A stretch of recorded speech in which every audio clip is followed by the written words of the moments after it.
This is an extract from a 1-hour interview. To watch the full interview, you can click below to join the Get Gallery Ready course. Until then, enjoy the video. Hi, John. Hi, Marine.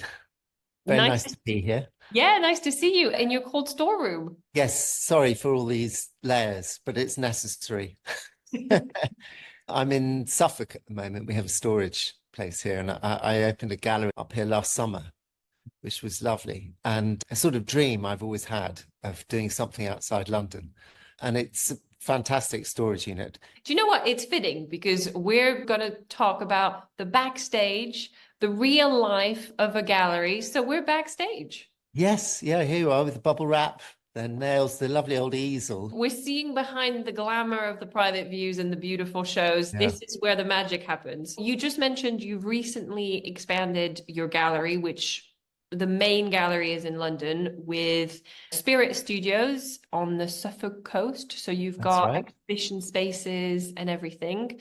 Just to introduce you, I can barely do it justice, but I will try because there's lots of things on your CV. But the main thing is, in 1992, you opened your gallery specializing in contemporary and modern art, so John Martin Gallery, and you have been operating for over 30 years, which I'm sure is bonkers when I say that. It is. It's been a very long time. I think it's 33 years.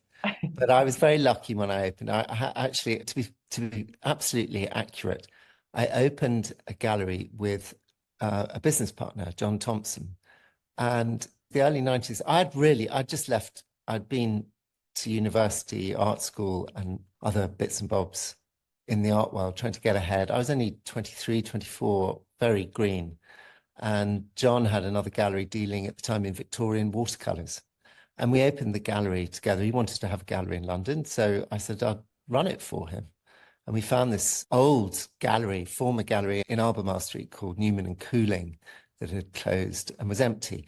And the wonderful thing about 1992 when we opened it was a terrible time. It was an awful recession.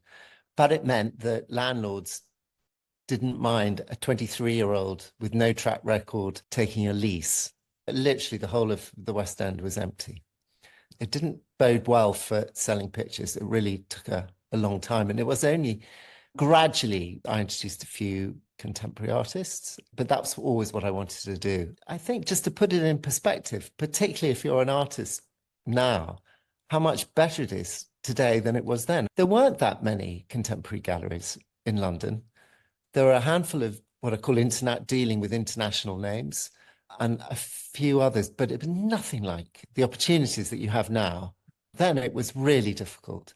I went to art school just briefly to Camberwell for a year doing a foundation course. And I remember being very demoralized by the head of art there, who announced to everyone when we began that he thought there were no more than 20 artists in the whole country making a living.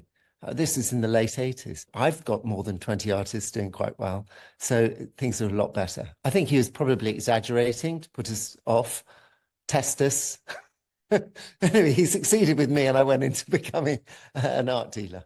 I've always been interested in gallery, but also appreciated the limitations of having a gallery, being in one place, being stuck there.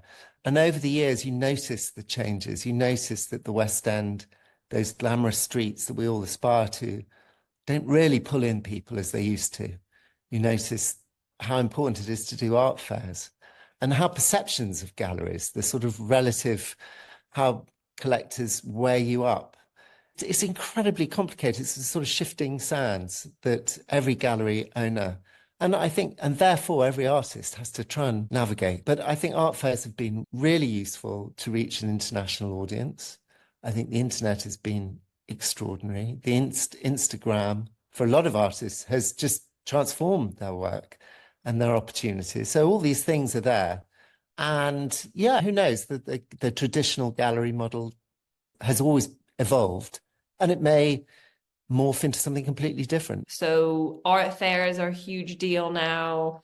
As you say, online sales are a huge deal. I mean, how much does now online take a role for you in terms of either volume of sales or in your day-to-day activities? That's an interesting question because I think, like a lot of galleries, we set ourselves up, we made ourselves online friendly 10, 15 years ago.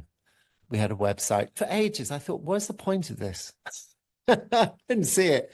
It took me a long time to get into it. And we did it because every business did it. And at the time, there was a huge value in being in the heart of the gallery district in Mayfair. So I didn't realize how useful it was until COVID happened. And then the world changed.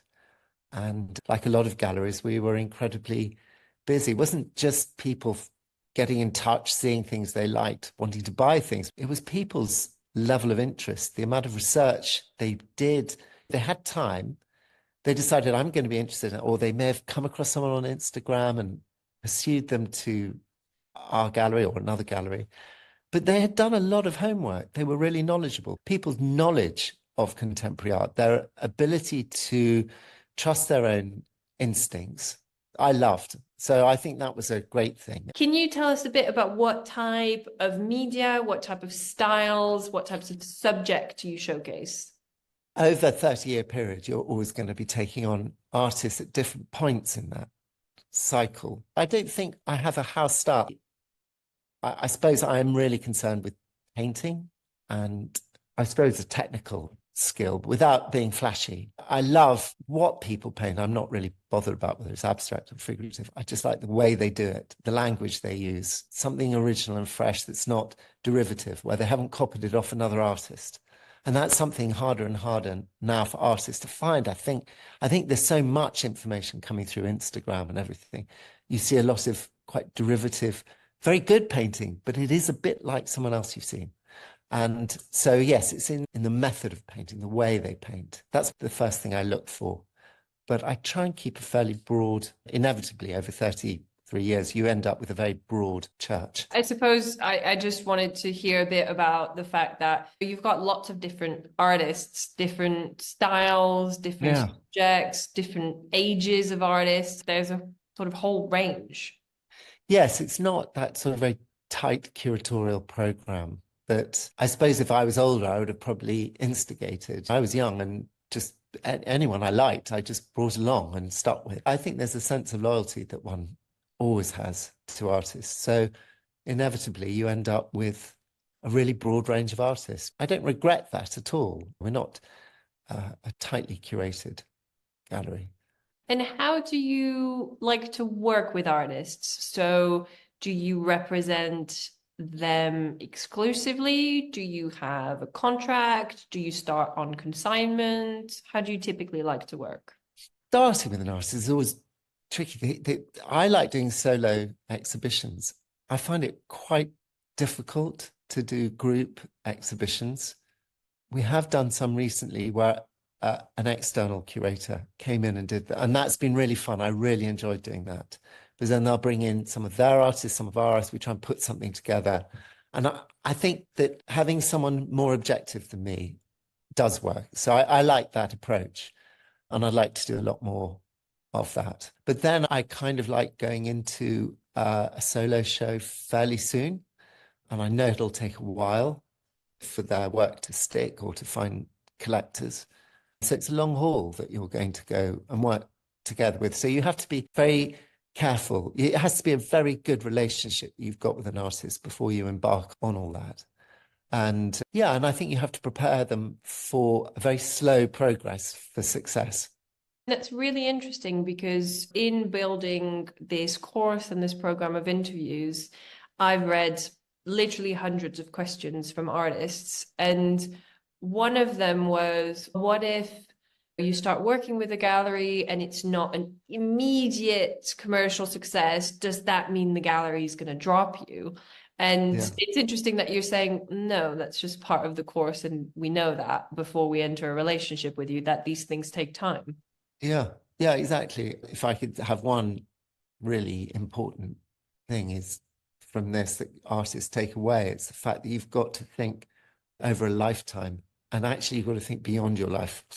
That sounds awful, but you have your body of work, the body of work you make from day one, from your first show, is your legacy. That's how people will remember you. And you've got to think of your career spanning your entire life. You're not going to be retiring at 65 or 70 or whatever. You're going to keep on going until you can't paint anymore.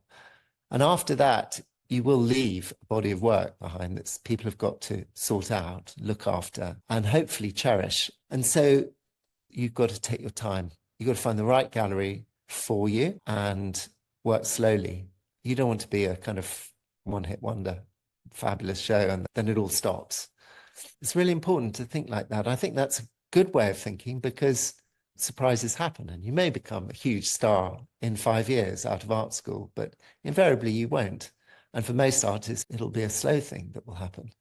But if you're serious about your work and you take your time and you don't rush things and you don't measure your success by sales, you measure it by the quality of your work and the happiness that brings you as an artist, I think it's a much more positive way of approaching your career. Thank you for watching this clip from our interview. To watch the full 1-hour interview and get practical advice to work with galleries, then click the link below and join the Get Gallery Ready course. This in-depth course for artists includes 5 sessions covering everything you need to know about galleries, 5 interviews with artists sharing their top tips with you, and 5 interviews with gallery directors so you can hear directly what they look for, how to approach them, how to get represented by a gallery, and so much more. Until then, we hope you enjoyed this video and you can click below to learn more and get started.